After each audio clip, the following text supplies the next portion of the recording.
afternoon, everybody, and welcome back to RobMotive. So what are the benefits of the new Toyota Tacoma, the 4th generation? And of course, I am comparing it to the 3rd gen because I've had, 8, 9, 10 3rd generation Tacomas. So I have a lot of seat time in them, to compare the two. So let's jump right in. Number one, the looks. Now, there's a little caveat to this. Actually, 2 caveats, I guess.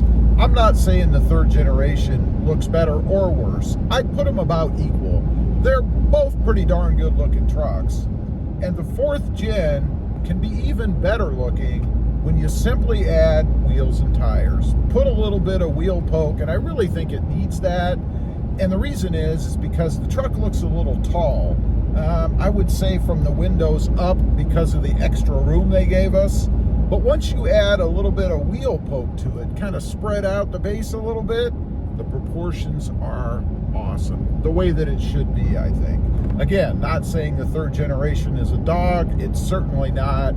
I still think the 3rd gen, along with the 4th gen, are the best looking mid-size trucks out there. Number 2, we have to talk about power, right? Anybody who says the 4th generation is somehow less powerful than the 3rd gen does not know what they're talking about. I mean, the numbers are there, but the experience is there. And that's what it's really about, right? It's what it feels like to you. I don't really care what the numbers are, even though the 4th gens are higher. It's how does the truck feel? Because you see, they could have geared it in such a way that even though the numbers were higher, it could feel like a dog as compared to the 3rd gen. And that is simply not true. This truck gets up and goes. It's quick. It has torque. I mean, it's just better all the way around in my experience. One of the big problems with the 3rd gen, I think, was always the power that it had. It was laggy and just didn't seem to have very good acceleration without adding something, a tune, a throttle controller, whatever it is. The 4th generation, which don't get me wrong, add a throttle controller and it's even better, but it's pretty darn good out of the box already. Number 3, we got to talk about the seats, right? Because that's been one of the biggest problems about the 3rd gen for years, how uncomfortable the seats were. And I'm really more talking about the angle of the seats, right? It always seemed to, point down or something. And that always bothered me. I could never feel like I was supported under my thighs. I had to add one of those seat jacker things, those little spacers to each side in the front to kind of bring the seat up a little bit.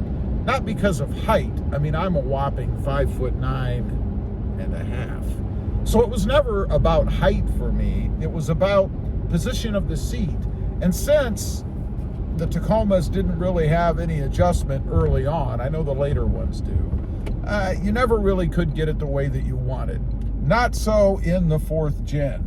And I don't have power seats in this truck. Everything is manual, right? I mean, I have to, except for lumbar, but I have to move the seats around the way that I want it to be. And it is so much better. And while we're talking about seating position, this kind of falls into the hat that the new Tacoma wears, and I'm talking about the roof. They did extend the roof. I mean, look at the distance between my hand and the top of the roof, or my hand and my head, I should say, or the top of the roof and my head. There's a lot of room in here, and that's why people who are even taller now can fit better in the truck. I would say the limit for a Toyota Tacoma for someone who is vertically gifted is probably around 6'4" or something like that. You still probably could fit in here well. Next up, modability, right? We got to talk about modability because if you're like me, it was always one of the benefits of the 3rd generation Tacoma. This is another one of those that we have to put a little asterisk or caveat on because it's just as modifiable as the 3rd generation was. There are so many parts and things out there for this truck, you're never going to really be wanting for something to do, right? And you can find everything that you want to be able to make the truck your own. And that's important to me for a couple of reasons. One, it's kind of what I do for a living, right? In addition to talk about the truck. But I like doing mods and things and making sure that, there's enough out there so that I can modify or change the truck, personalize it, I guess, the way that I want. And that's one of the things, honestly, that I was a little bit concerned about when I first considered going to the fourth gen, was that there wouldn't be anything to do to it. I'd have it for some period of time and I wouldn't be able to make it my own. Certainly not true, especially not now. I mean, the truck's been out for what, 24, 25, 26, 3 model years we're in right now. Plenty of things out there that you can do with it. And the last thing that I want to say about mods is kudos to the aftermarketers, because they provide parts that are primarily bolt-on. I mean, anybody can do it with a rudimentary set of tools and knowledge like me. Let's go on to number 5, the big screen and the technology in this truck.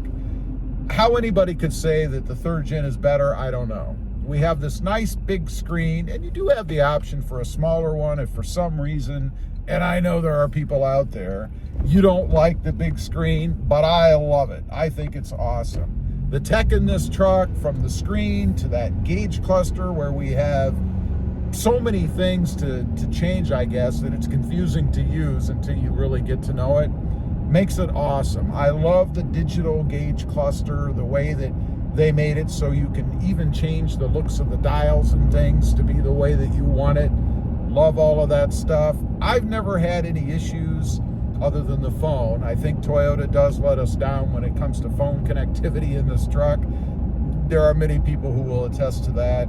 But I think otherwise, everything else they've done from a tech standpoint on this truck is awesome. No problems with anything. Never had a check engine light or anything weird, even with the mods and things that I've done. Cold air intakes, boost tubes, things like that. And I know a lot of people worry about it. I'm one of them. But no issues whatsoever. So even with all the tech, it's not so picky that you can't do anything. Number 6, the ride quality. You know, Toyota changed the whole suspension on this truck. It's all new when it came out. And they definitely improved it. It really feels more like you're riding around in an SUV to me than it does a pickup truck, which is good, because I don't know if it's unique to me or not, but in any vehicle I'm in, I don't like it to beat the hell out of me while I'm driving around, right? I mean, I understand, you know, if you're off-road, you're running over ruts and bumps and things, but just driving on normal roads with the dips and things that it has in it, I want it to be comfortable. And the new Toyota Tacoma has that. It's a nice, smooth ride. And I'm speaking in reference to a pickup truck, right? I mean, I can go way back to the first vehicle I ever really had, or really had access to drive full time. And that was a long bed, single cab Chevy. And that thing rode like a lumber wagon, man. It was horrible. You felt everything. The bed would horribly articulate from the cab whenever you went over anything, like a railroad track. It was really bad. So I have a lot of experience in driving trucks that aren't anywhere as nice when it comes to comfort as this new Toyota Tacoma. Anyway, those are just, I guess, 6 things or so, 6 reasons why the new Toyota Tacoma is better. Let me know if you agree, particularly if you're coming from a late model truck, be it a Tacoma, a Tundra, whatever it might be. I'd be curious to know. Also, don't forget, smash that subscribe button if you haven't before, and we'll see you next time on the web. Bye.